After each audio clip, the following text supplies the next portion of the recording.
Deus. Podeis assentar, irmãos.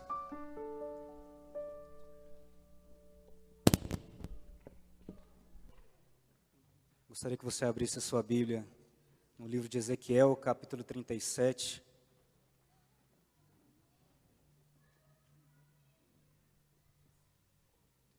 Profeta Ezequiel, capítulo 37, nós vamos ler a partir do versículo 1.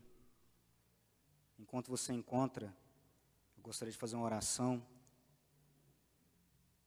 Deus Todo-Poderoso, na autoridade que há no nome do Senhor Jesus Cristo, eu quero pedir nessa noite que os corações estejam abertos, que as mentes estejam abertas, para o entendimento da Tua Palavra, para a fixação da Tua Palavra no coração, Pai, para que a Tua vontade seja plena em nossas vidas. O amor, Senhor, chegue em cada coração aqui presente, que a Tua Palavra venha verdadeiramente mudar as vidas, transformar as vidas, nos levar a lugares mais altos, lugares que nós nunca imaginávamos estar. Leva-nos a lugares, Senhor, não financeiramente falando, mas espiritualmente falando, a lugares altos que nós sequer sonhamos estar. Um lugar de libertação, um lugar de restauração, um local de vida, em o nome do Senhor Jesus Cristo. Que nesta noite a Tua Palavra venha impactar pessoas e vidas, em nome de Jesus. Amém. Todos encontraram Ezequiel capítulo 37? Amém ou não? Vamos ler então. Veio sobre mim a mão do Senhor.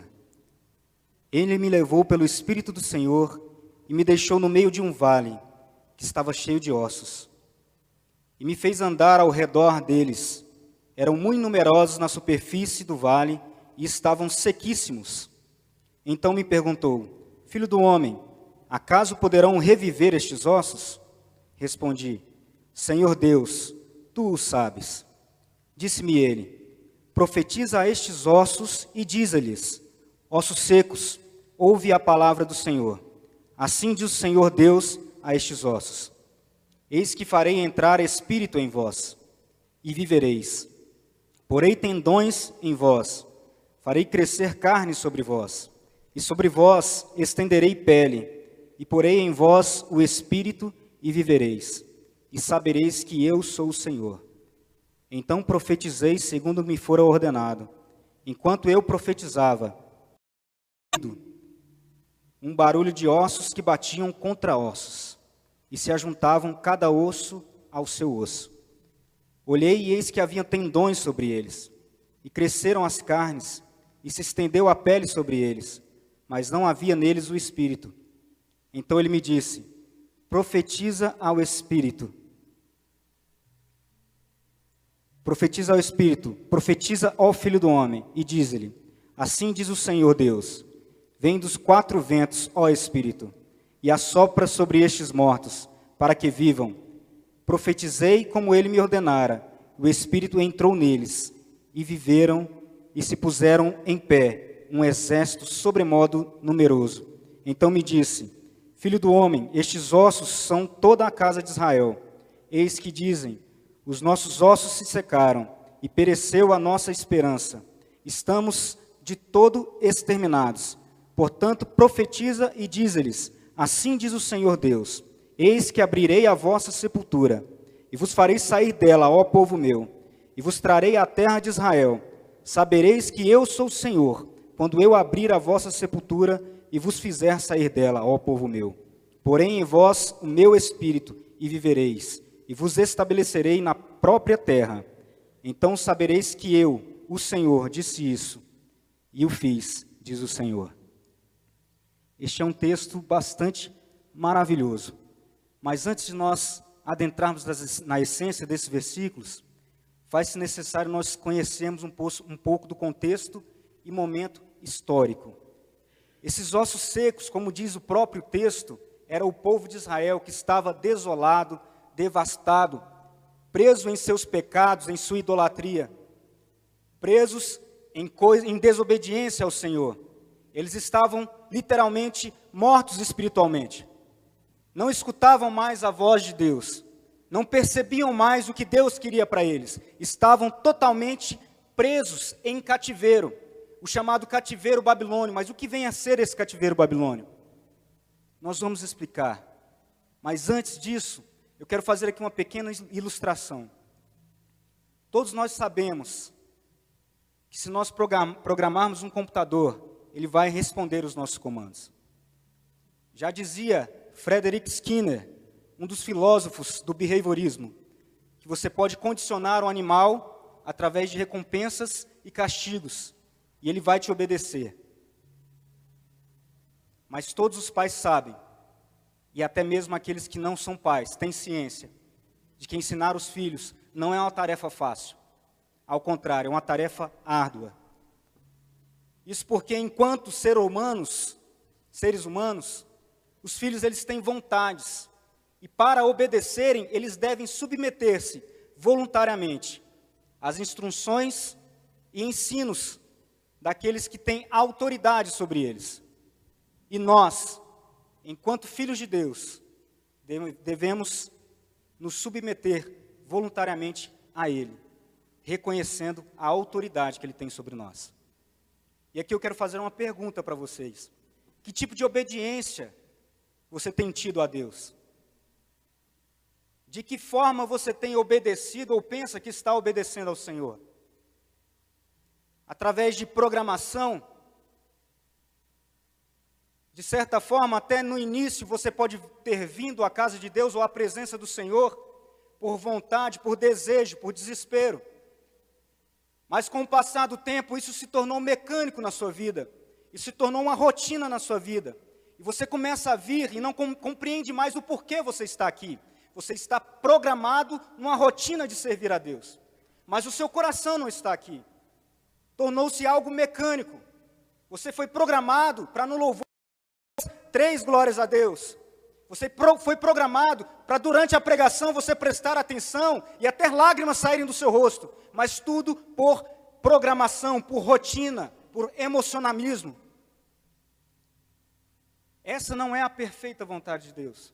Ou talvez você tenha servido e obedecido a Deus por causa das recompensas e castigos. Alguém disse para você que se você servir a Deus, você vai ser recompensado por isso. E se você não servir a Deus, você vai receber um castigo por isso. Com medo do castigo e de olho na recompensa, você tem servido a Deus. Com medo do castigo, de olho na recompensa. Preocupado com aquilo que Deus pode te dar. Com aquilo que Deus pode fazer em você. Mas você não se preocupa com aquilo que Deus fez por você. Com aquilo que Deus é. A verdadeira vontade de Deus e a verdadeira obediência a Deus é quando você se submete voluntariamente à vontade dEle, reconhecendo que Ele tem autoridade sobre a sua vida. Reconhecendo que quando Cristo morreu no Calvário, Ele conquistou a sua vida para Ele. Reconhecendo que quando Cristo estava sofrendo e padecendo os nossos sofrimentos, a dor que nós deveríamos sentir, Ele estava conquistando você, conquistando a sua vida. E através desse amor, você deve se submeter à vontade dEle. Com isso eu quero chegar à vida de um homem que se submeteu voluntariamente à vontade de Deus.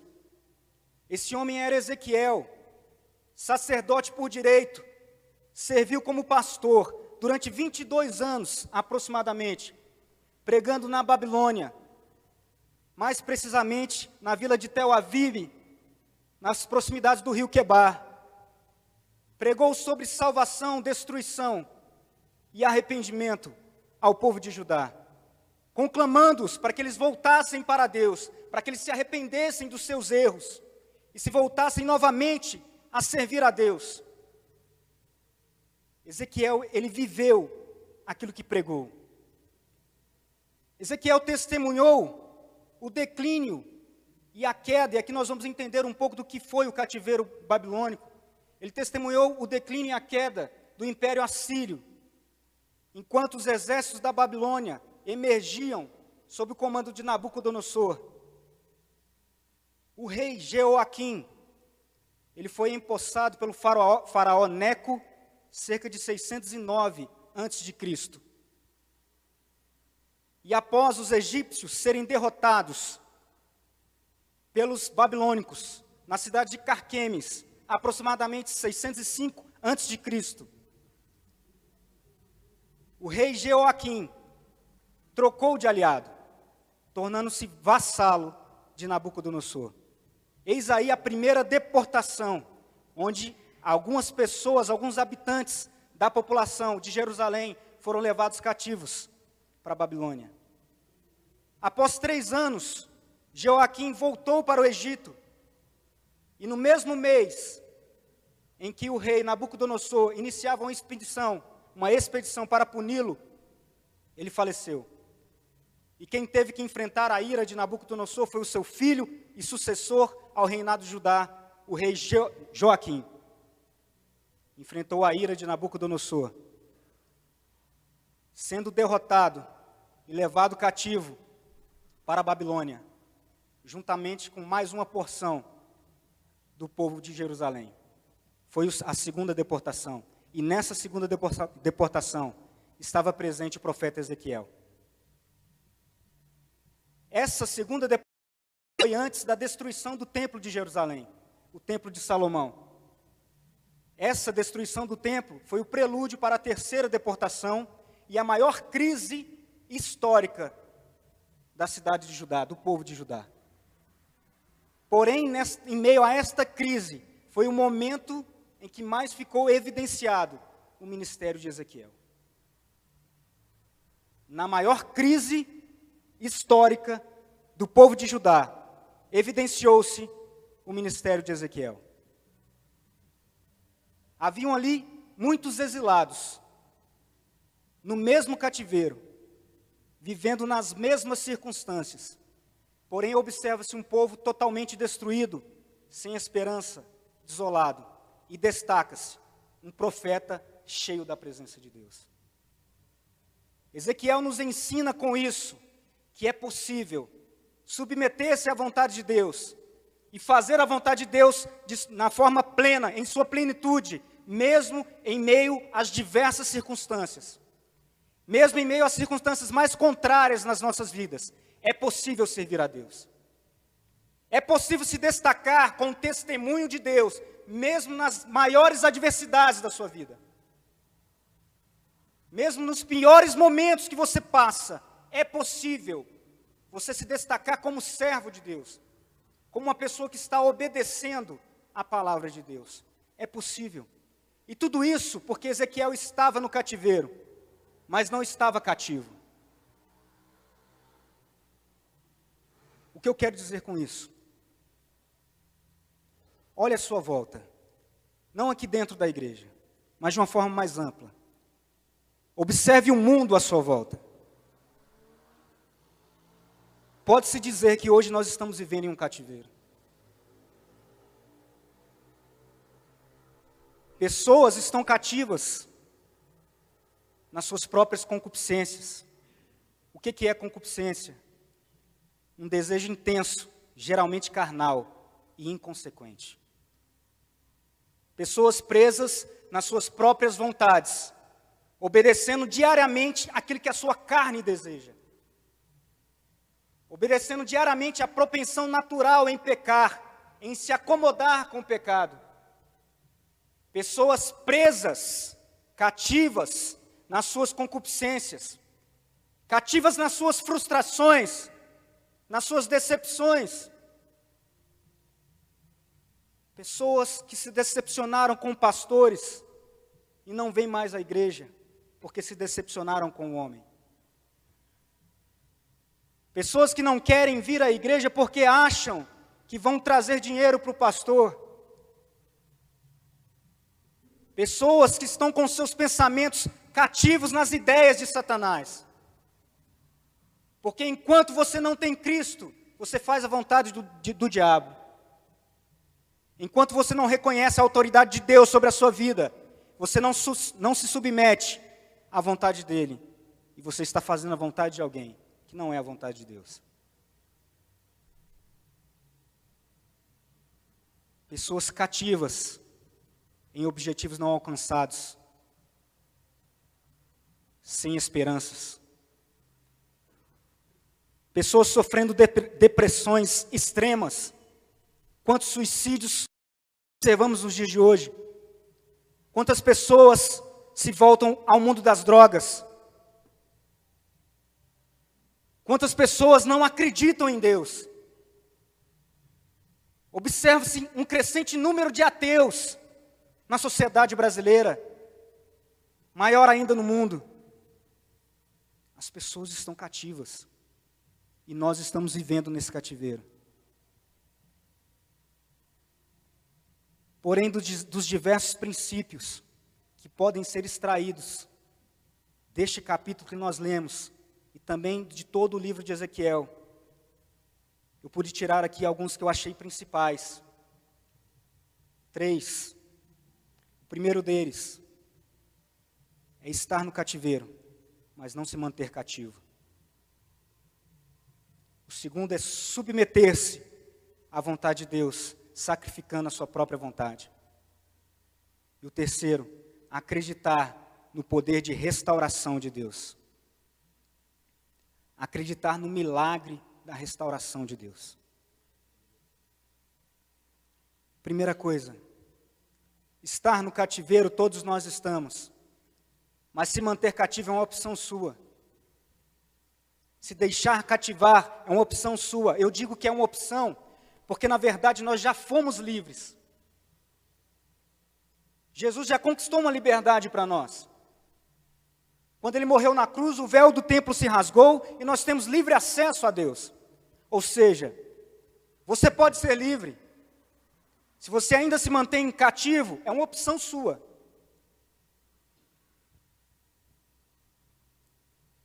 Romanos 12, versículo 2. E não vos conformeis com este mundo, mas transformai-vos pela renovação da vossa mente, para que experimenteis qual seja a boa, agradável vontade de Deus.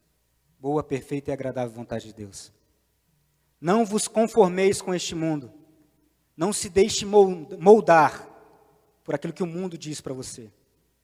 Não se encaixe naquilo que o mundo prega. Não se deixe formar pelas coisas que o mundo diz para você.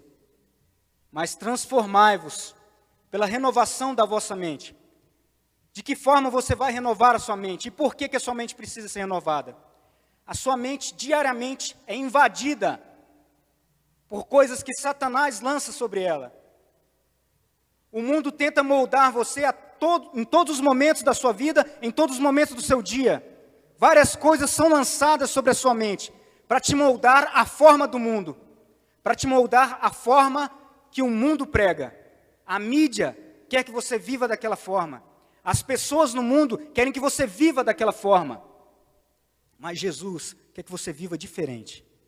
Quer que você seja diferente. Quer te transformar, Ele quer transformar a sua mente. De que forma você transforma a sua mente? A palavra de Deus renova a sua mente.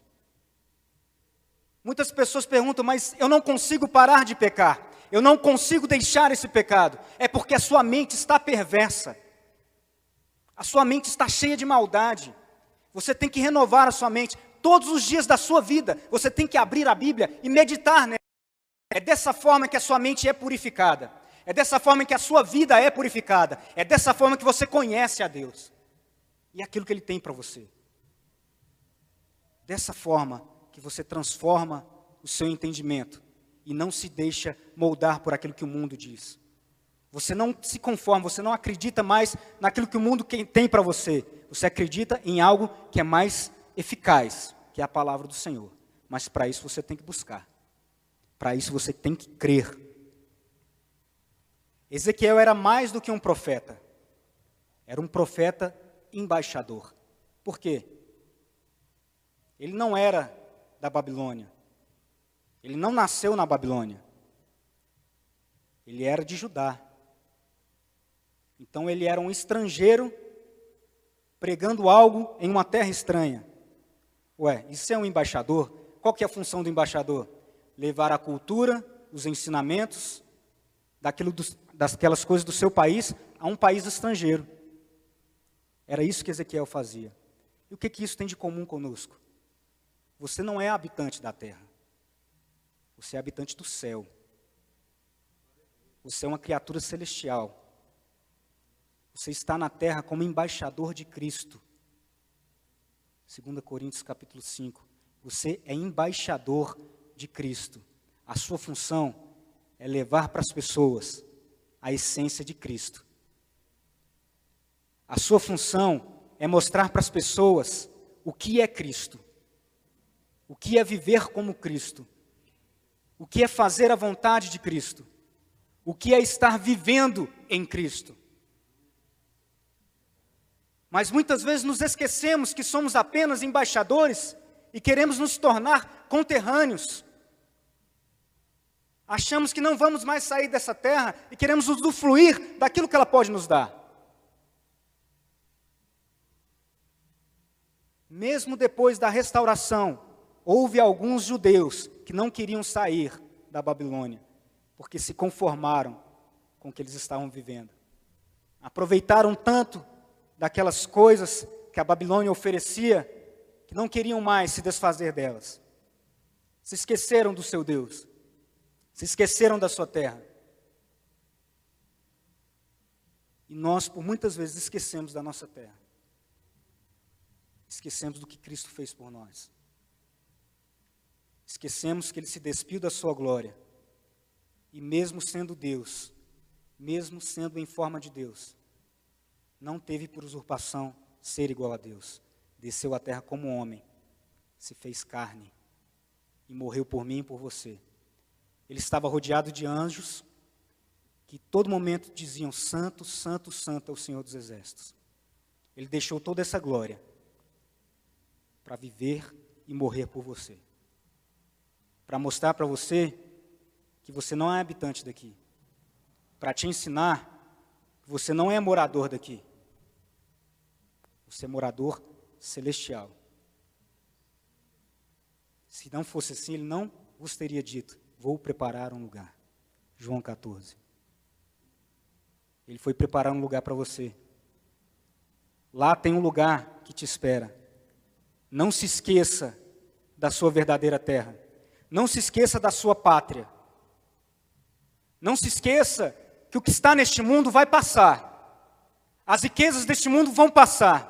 Os prazeres deste mundo vão passar. Mas a palavra de Deus vai permanecer para sempre. Aquilo que Deus tem para você vai permanecer para sempre. O céu é eterno. Existe uma eternidade. Existe um lugar onde você vai morar continuamente com Deus. E os seus pensamentos têm que estar lá e não aqui. Deus te chama. Jesus te chama. Para te lembrar que você tem uma pátria. Para te lembrar que você tem um lugar. Já está guardado para você. Não se conforme com este mundo. Não se deixe levar pelos prazeres e mentiras deste mundo. A segunda coisa, sacrificar os seus próprios interesses, seus afetos, para submeter-se à vontade de Deus. O profeta Ezequiel, ele deixou várias coisas para se submeter à vontade de Deus. Deus exigia cada forma dele falar com o povo, e ele não se preocupava, ele simplesmente fazia. Ele não questionava para saber se verdadeiramente era de Deus. Ele não duvidava da palavra de Deus para ele. Deus falava algo, ele simplesmente repetia na íntegra aquilo que Deus falava para ele. A ponto de Deus pedir para que durante 390 dias ele se deitasse do lado esquerdo, comendo sobre esterco, para mostrar algo para aquele povo. E assim ele fez. Pediu para que ele raspasse a cabeça e a barba, simbolizando humilhação. E assim ele fez. Durante todo esse processo, a esposa dele, que ele amava, faleceu. E Deus falou para ele: não é para você chorar a morte da sua esposa, nem tampouco fazer todos os afazeres de luto por ela. Não, limpa as suas vestes e continua. E assim ele fez. E o que nós temos feito para Deus? Nós não sacrificamos nada para Ele. Achamos que sacrificar um dia na semana para vir para a casa de Deus é muito. Sacrificamos um domingo para vir para a casa de Deus e achamos muito. Deus fala conosco para nós deixarmos certas coisas da nossa vontade e nós não queremos deixar. Nós nos preocupamos com o que as pessoas vão dizer. Eu quero que você não entenda isso literalmente, mas você se preocupa com o que as pessoas vão dizer se Deus ordenar a você se deitar durante 390 dias do lado esquerdo. Se você raspar a sua cabeça e a sua barba. Espero que o Espírito Santo de Deus faça você entender o que eu estou querendo dizer. Nós não queremos nos humilhar. Nós não queremos deixar o nosso orgulho, a nossa soberba, para servir a Deus. Nós não queremos deixar as nossas prioridades para servir a Deus. Mas a palavra de Deus diz que nós temos que amar a Deus sobre todas as coisas. Amar a Deus sobre todas as coisas. O seu trabalho é mais importante. O seu dinheiro é mais importante. O prazer que você sente ao lado dos seus amigos é mais importante. Os seus afazeres são mais importantes. Você não tem tempo para nada. Nós não conseguimos deixar nem um pouco de tempo para Deus. Tantas coisas tomam o nosso tempo e nós esquecemos de Deus. E ainda dizemos que amamos a Deus sobre todas as coisas. Ainda dizemos que sacrificamos algo para Ele e por Ele. De que forma você tem obedecido a Deus? Porque se você não sacrifica nada por Ele, você se tornou mecânico. Você está se preocupando simplesmente com aquilo que Ele pode te dar, ou com o que Ele pode te castigar.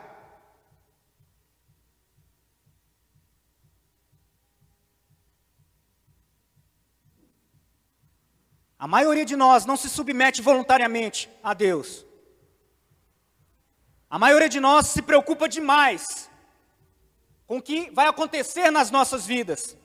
E se esquece que todo o controle está nas mãos dEle. A autoridade da sua vida não está nas mãos dEle. Que preocupação você tem então? Porque se Ele cuida dos passarinhos, por que Ele não iria cuidar de você? A terceira coisa, acreditar no poder restaurador de Cristo. E aqui nós vamos entrar no texto que foi lido.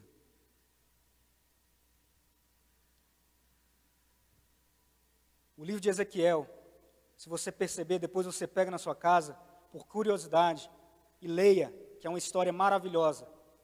Você vai perceber que os 33 primeiros capítulos vão falar de julgamento e juízo de Deus. Ezequiel pregava o juízo e o julgamento de Deus. Mas nós não devemos compreender que esse julgamento, esse juízo, era com a finalidade de julgar a ponto de condenar aquele povo. Não. O que Deus estava tentando ensinar para o povo de Judá é que eles deveriam reconhecer o seu erro e se arrepender daquilo que eles tinham feito.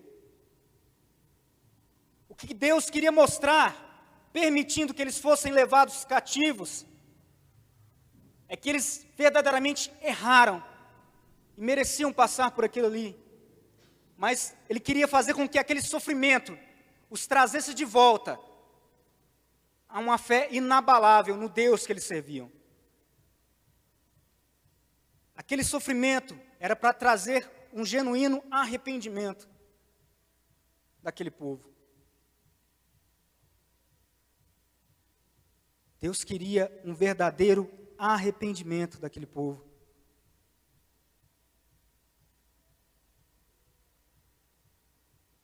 Mas você verifica que a partir do versículo 28 do capítulo 33, a temática muda. Não se fala mais em julgamento, não se fala mais em juízo, surge uma nova palavra, um novo tema para o livro de Ezequiel. Esse tema chama-se esperança.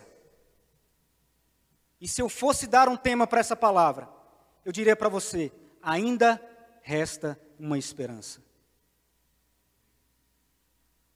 Ainda há uma esperança.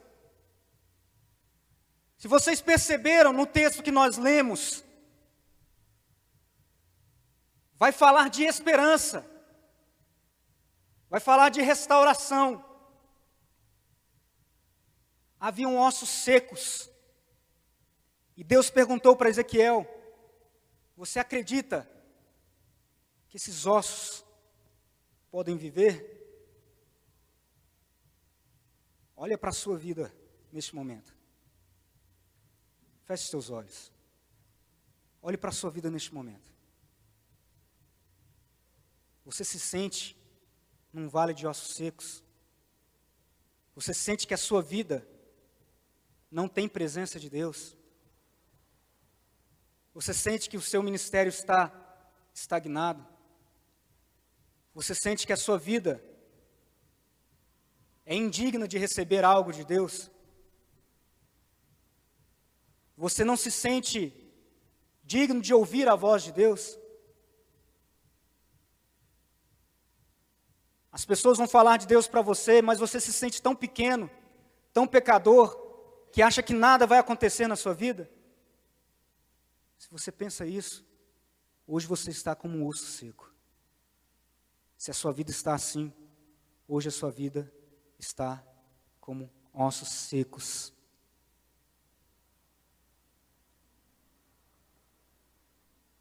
O que eu quero dizer para você nessa noite é o seguinte: se nós temos vivido em pecado, nós estamos mortos espiritualmente. Se nós vivemos na prática do pecado, nós estamos mortos espiritualmente. Eu não lembro o capítulo nem o versículo, mas o livro de Ezequiel fala: a alma que pecará, a alma que peca, essa morrerá. Fala de uma morte espiritual. Mas o que eu quero dizer para você é que não importa a forma que você está aqui hoje, ou a forma que você tem vivido até aqui. Não importa quanto desolado você está, ou quanto cativo você se sente. O que Deus quer dizer para você nessa noite é que ainda há uma esperança para a sua vida. O que Deus quer dizer para você nessa noite é que Ele conquistou uma esperança para você naquela cruz. Ainda há uma esperança. Se você se arrepender, acreditar e se posicionar diante de Deus, nessa noite você vai escutar ruídos de osso batendo em osso. Cada qual no seu lugar. Sua vida está bagunçada, Deus vai organizar ela para você. Cada osso no seu lugar. Aonde você não via esperança, você vai começar a enxergar os tendões nascendo. A carne envolvendo os tendões. A pele envolvendo a carne. E se você ainda não acreditava, virão o Espírito dos 4 ventos e vai soprar sobre a sua vida. E vai fazer você viver novamente, plenamente em Cristo. Isso pode acontecer na sua vida. É isso que Deus tem para nós. Não importa o quanto desolada está a sua vida, Deus vai te tirar da sepultura nessa noite. Deus vai abrir a sepultura da sua vida e te trazer a vida novamente nessa noite. Foi isso que Ele fez na cruz. Efésios capítulo 2, salvo engano, versículo 4. Mas Deus, que é riquíssimo em misericórdia, pelo seu muito amor com que nos amou, estando nós mortos em ofensas e pecados, nos vivificou juntamente com Cristo. Pela graça somos salvos. A graça é favor não merecido. Nós verdadeiramente não merecemos a salvação. Nós verdadeiramente não merecemos estar aqui.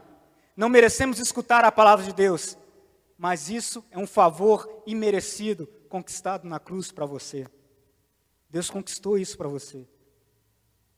Você tem nessa noite a oportunidade de se posicionar diante dele e ter o osso no seu lugar, a carne restaurada e vida sendo jorrada dentro de você. Se coloque de pé nessa noite.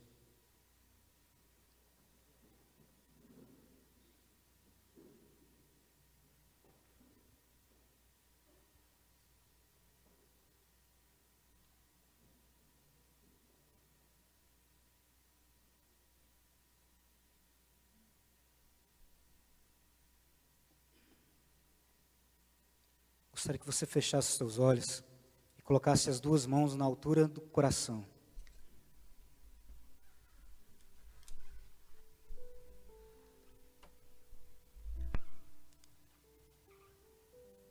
Interessante é que alguns teólogos dizem que este foi um dos maiores cativeiros já descritos na Bíblia. Cerca de 42 mil exilados na Babilônia. 42 mil pessoas que estavam em Deus e erraram, se deixaram levar pelas circunstâncias, pelos seus erros, e foram cativas em uma terra distante, cerca de 1.100 quilômetros, longe de Jerusalém. Mas essas pessoas foram renovadas e restauradas, porque Deus disse literalmente: eu sou a esperança.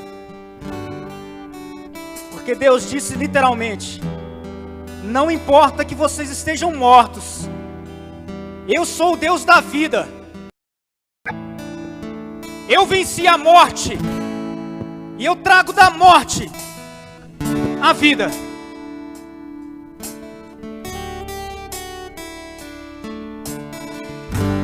Em cerca de 538 a.C., o rei Ciro baixou um decreto, libertando todo aquele povo, para que pudessem voltar para a sua terra e reconstruir o templo. 538 anos depois, cerca de 2.000 anos atrás, mais de 2.000 anos atrás, surgiu um homem chamado Jesus. Rebassude canta labaxérias, que levou uma cruz que não era dele, um sofrimento que não era dele, para dizer para você nesta noite: ainda há esperança. Ele conquistou a sua liberdade.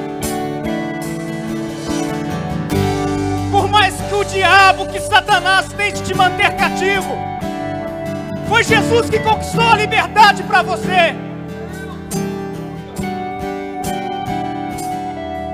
Aleluia, Deus. Que posso ver, se não um vale de ossos secos?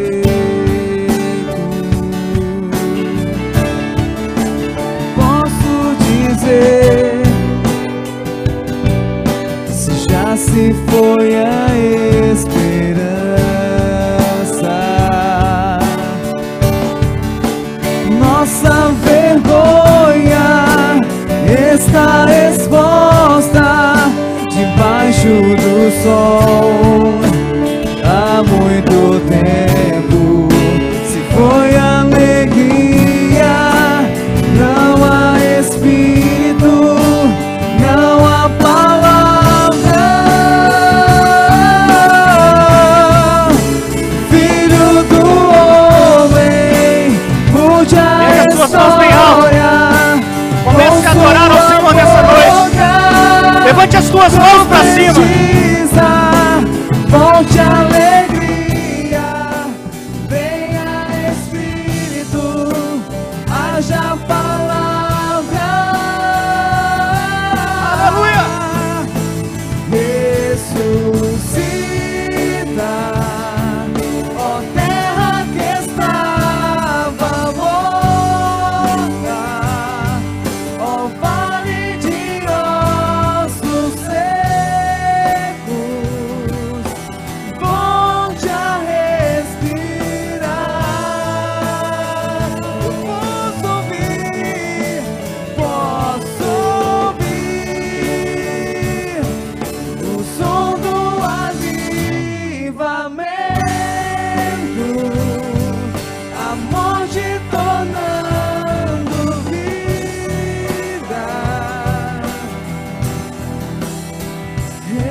gostaria que você colocasse as duas mãos no seu coração.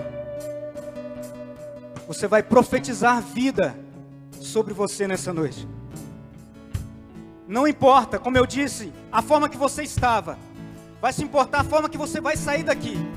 Se você acredita que há um poder restaurador do Senhor aqui nessa noite, firme as mãos no seu coração com todas as suas forças.